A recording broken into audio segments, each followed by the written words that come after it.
Tom Fitton, president of Judicial Watch, author of A Republic Under Assault, joins us now. Tom, great to have you with us.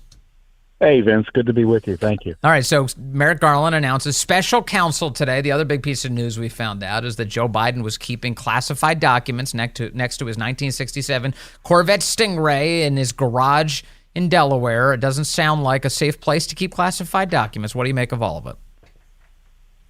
Well, it highlights the circus-like absurdity of the targeting of Trump. I mean, as we've discussed before on this program, Judicial Watch had asked for documents from Clinton, and the archive said, no, he gets to keep records he takes with him from the White House, and you can't second-guess it. And they changed those rules to target Trump. And when you throw out the rule book, it means that people like Biden are subjected to the same type of scrutiny, at least ought to be.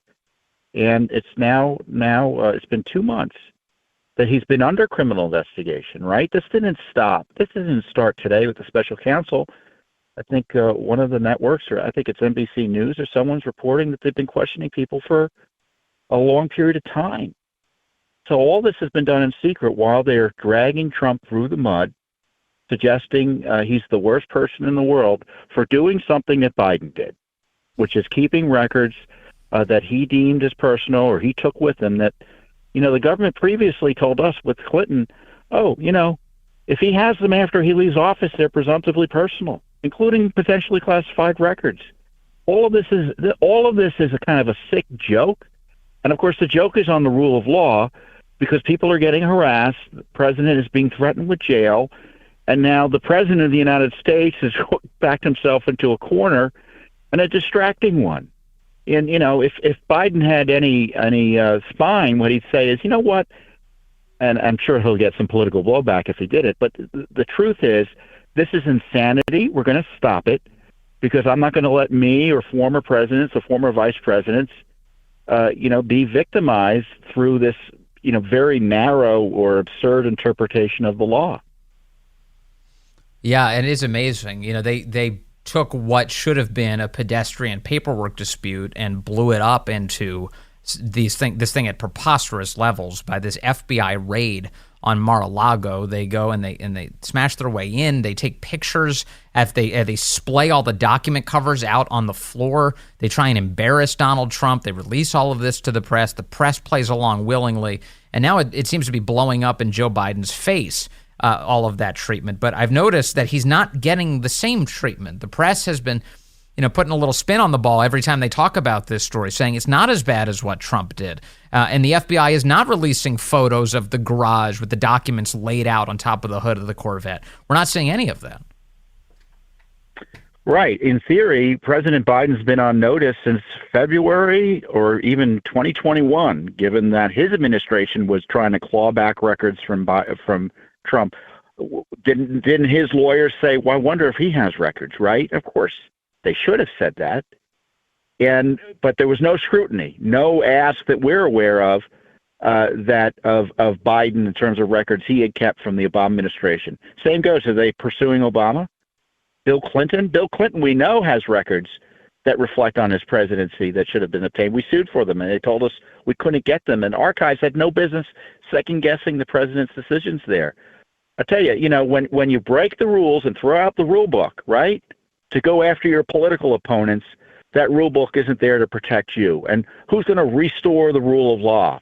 It's a nightmare. And, and again, it's further vindication of Trump because, again, as we highlight, they had one set of rules for Clinton and every president before him, new set of rules for Trump, and now a third set of rules for Biden. It's not even double standards; it's triple and quadruple standards. I want to talk about what this all will do going forward.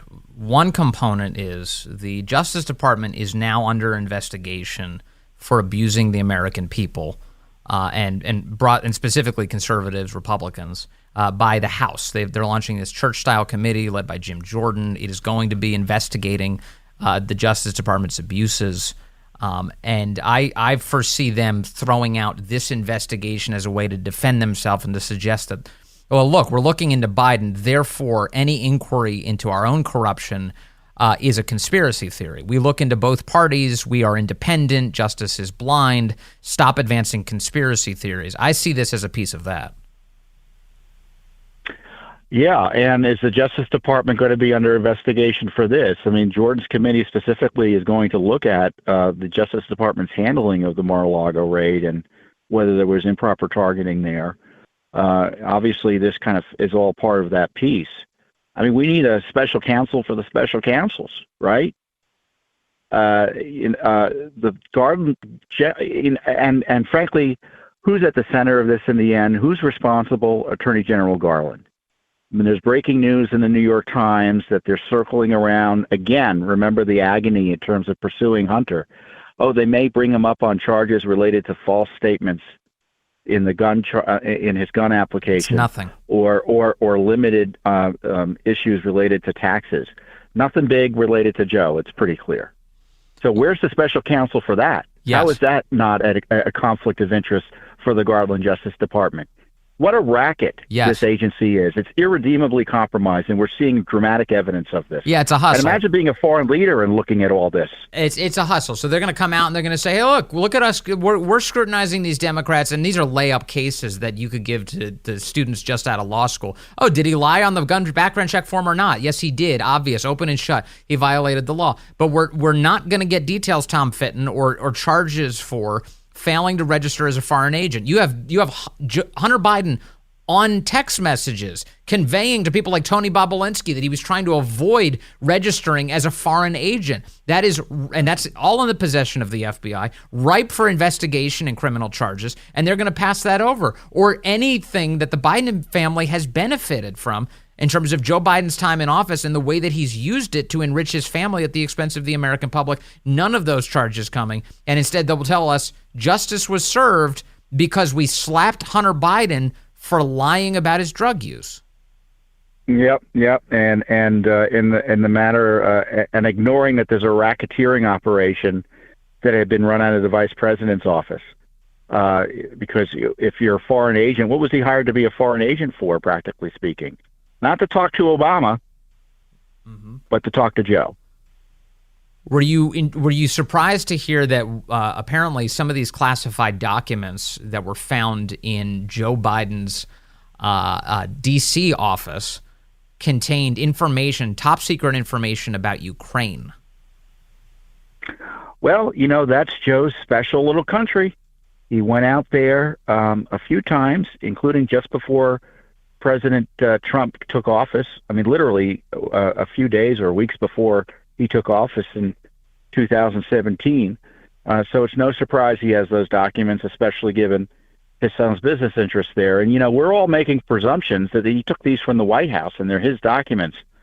Well, I don't know why he would get that benefit of the doubt, given the special access Hunter and his buddies had to the White House and the commingling of their family business interests and the foreign policy matters related to the vice president's role in Ukraine. Well, we find out today. And elsewhere. And China and elsewhere, Yes. Well, we found out today that he also kept these classified documents in Delaware in that garage next to the Corvette. And one of the things about that home is, first of all, Biden has spent a lot of his presidency there, and we're routinely told that he's still doing the work of being a president. It's not a vacation, it's a working vacation, whatever. But help me understand this, Tom Fitton. We don't get visitor logs for the home in Delaware, do we?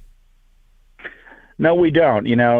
We had fought for visitor logs from the White House, and the Obama White House's solution was to, quote, voluntarily disgorge them. And, Trump thought that was not useful or helpful, and he declined to do it. And supposedly Biden started doing it again. But the only visitor logs available, to the degree they are available, are at the White House. And no visitor logs for, his Delaware White House, where, as you know, a lot of business takes place. So isn't that a nice way to evade the disclosure policy that you promised the American people? It eviscerates it, frankly. And it makes it more opaque who may have had access to those documents. Because the critical question that came up with with Donald Trump, the media was very exercised about this. Who had access? Who saw these documents? Who could have seen it?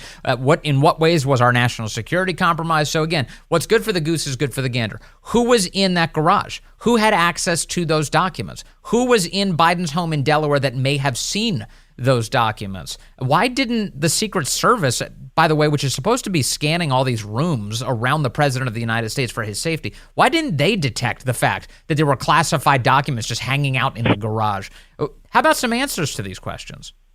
And why are the lawyers involved in moving records from his office? Yes. I mean, I didn't know office moving was part of legal services in D.C. for those big white shoe law firms. Does anyone really believe they thought to look and begin to look for documents in November? What happened then that they needed to begin looking at documents? Trump is a crime victim, right? And here the crooks have been caught in misconduct. That's what I'm seeing here. And this records case is really just is further confirmation as if it's needed, frankly, for some of us. Yeah. That the Justice Department's incapable of fairly administering the rule of law and justice. And there's got to be a significant look at how it's structured, how it's run, and whether they can be trusted to enforce the law. And if they can't, what should be done? Do we, farm it out to local authorities or have a separate agency that's a little bit more transparent and less political? I don't know, but federal law is being run by a thoroughly compromised and political agency that I think Americans of both sides must think, we can't trust them to prosecute a jaywalker, let alone complicated cases like this. I see some speculation right now that this is the beginning of an effort to dispense with Biden. And that it may be, I think I saw Charlie Kirk, express this today. He thinks charges are coming for Hunter next. Probably of the style that you and I are talking about. They'll go after him for the gun charge. But all of a sudden, the Biden family kind of engrossed in scandal as a way to push them out of the political scene and move on to the next guy. Do you think there's anything to that? No, I think the simplest answer is usually the right answer, which is they're trying to protect him. And they're clearing the decks. And I don't think the special counsel is going to last that long in terms of pursuing this. And they want everything to be out and done by the middle of the year, just in time for the re-election campaign. Because I think he's going to run, and they don't want this hanging out. So better do it now than in 6 months from now. Yeah, I also think there's a deep state preservation project going on too, and that's that they can try and stop these inquiries from the Republicans, or at least get out ahead of them by saying, look what we're doing. We're doing these investigations into Biden. Stop hassling us.